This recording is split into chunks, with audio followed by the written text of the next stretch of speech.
This thing. Are we at an angle? You're at an angle. All right. Well, now I am at an angle. Yes, you are at an angle. There you go. All right. Ready? And Wayne and Sandy here.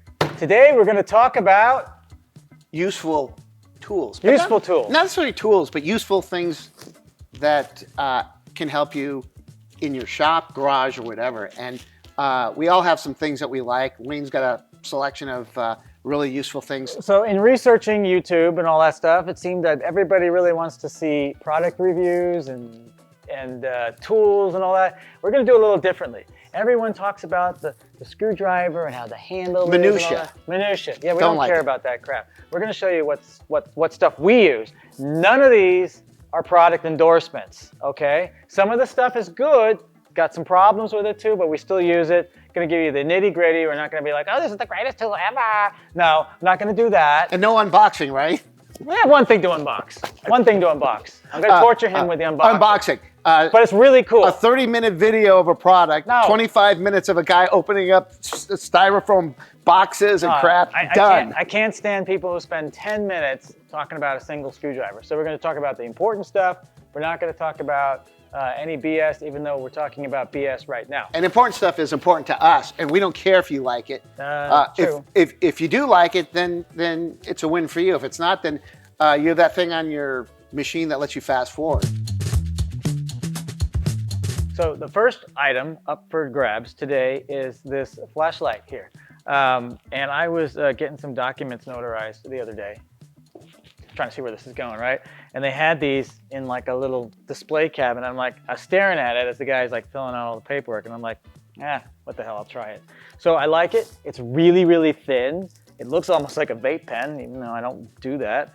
But it's actually can fit really, really well in your pocket. Well, nobody can see your pocket because it's behind the toolbox. That's why I just took it out. All right. Okay. And it's insanely bright. I don't want to hurt the camera, but yeah. And then it's got Steven's two modes. blinded now on the camera, so we may be out of focus. Super bright. It's low. These are these were about 22 bucks. I bought 20 of them for Black Friday special at on Amazon. They'll go for on sale. 12 bucks a piece. Believe it or not, and I'm giving them out as Christmas gifts.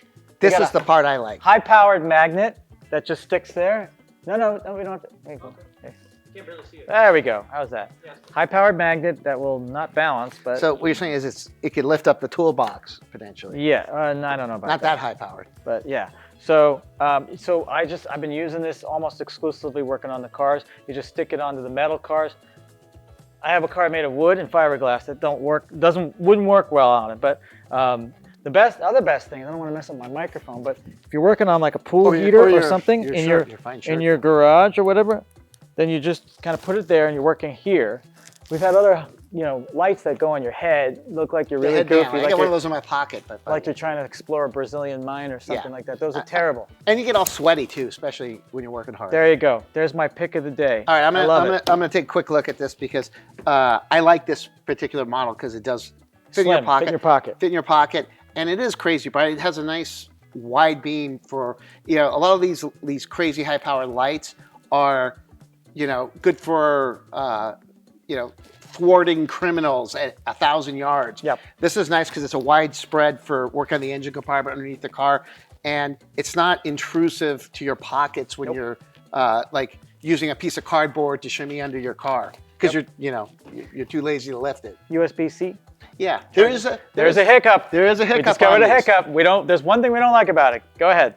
All right, so Wayne graciously gave me one of these to evaluate because I really liked it as well.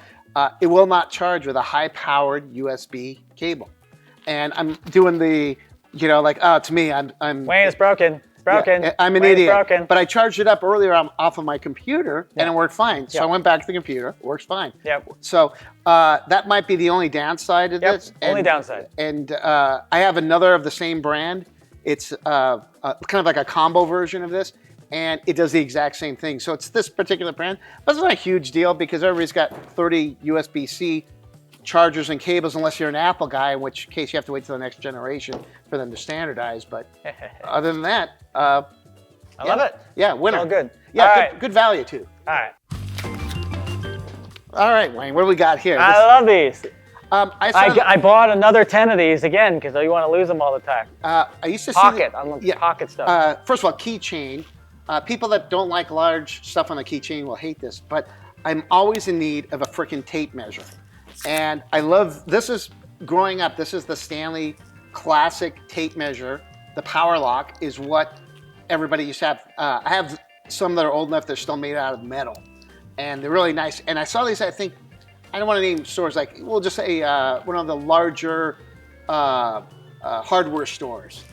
If if that's Rhymes with Moe's? Yeah, or Moe's Home Depot? Or yeah, exactly. Okay. And I saw them in like a little rack, and I go, I should have those. I have like 30 tape measures. Why not have 31? Right. And these stay in your pocket on your keys, and they're great. They're super helpful.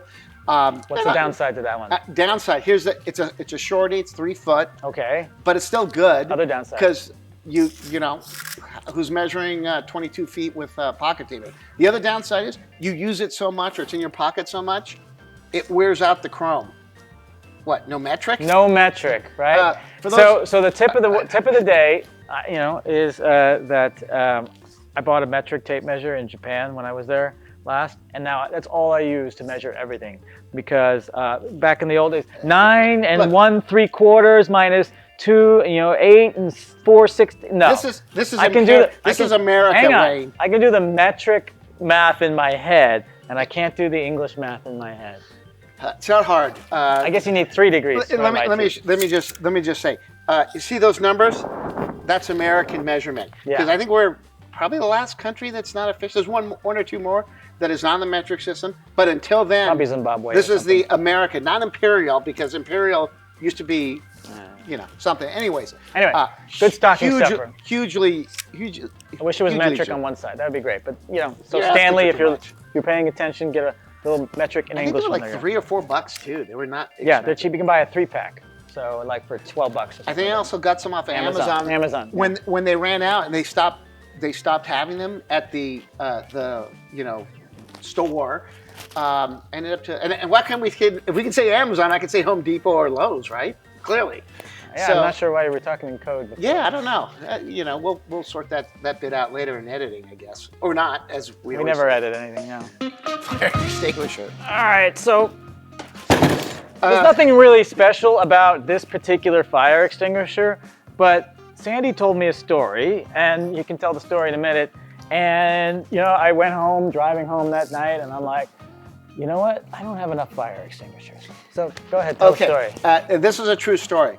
Wait! Before you start, I don't know if you've ever been had to have a fire. The only time I've ever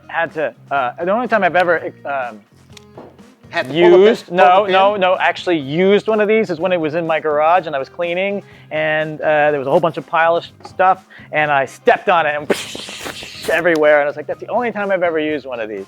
I've never had to use one for a fire, but people who have used them for fires say that the little tiny ones, worthless, because it's like fire's going, you go and it's done.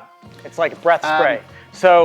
This is the minimum size I've heard. The 5-pounder's not bad, but this is a 10. Yeah, the 5-pounder's not bad in the same kind of configuration. I mean, if you're gonna buy one, you might as well buy the big one because the industrial one, not the one with the plastic handles. Because there's something about fire extinguisher with plastic handles. Yeah. First of all, it's not legal for real fire extinguisher use for fire department, but metal. And spend extra money on it. These are the ones that we have in the building here that the fire department requires. This size and this. And they'll come in and charge you $80 to inspect each one, or whatever the story goes. However that plays out. Yes, they do. Anyways, that's not indicative of what we're here. We're talking about safety, not the issues of asset preservation. Yes. And get a fire extinguisher for your garage. Get a large one or get multiple ones. Yeah. I have them everywhere in every corner, so when I accidentally set the garage on fire for welding, or if I'm smoking in the back or whatever, I end up having. Who knows? I don't smoke, so that'd be unlikely. But I got kids, and that leads us into the story. And this is a true story. Nothing's made up. Let's tell the short version. Short version is I come home from an hour drive on the. I think it's the nation's most trafficked freeway. This is already not the short version.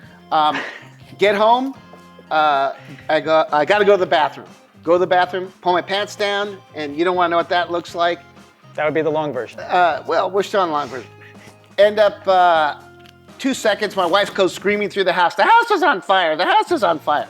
Same hands too, by the way, as I could hear them through the door that's closed.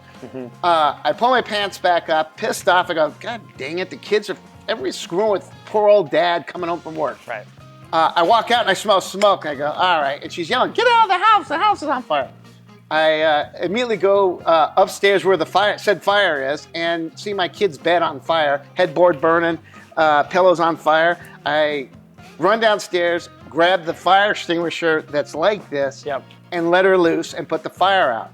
How did it work okay? It put the fire out immediately. Awesome. I had plenty more to go. Cool. Here's this size, right? It was a 5-pounder, same version, but the 5-pounder. Half the size. Half size. Had plenty more to go. Okay.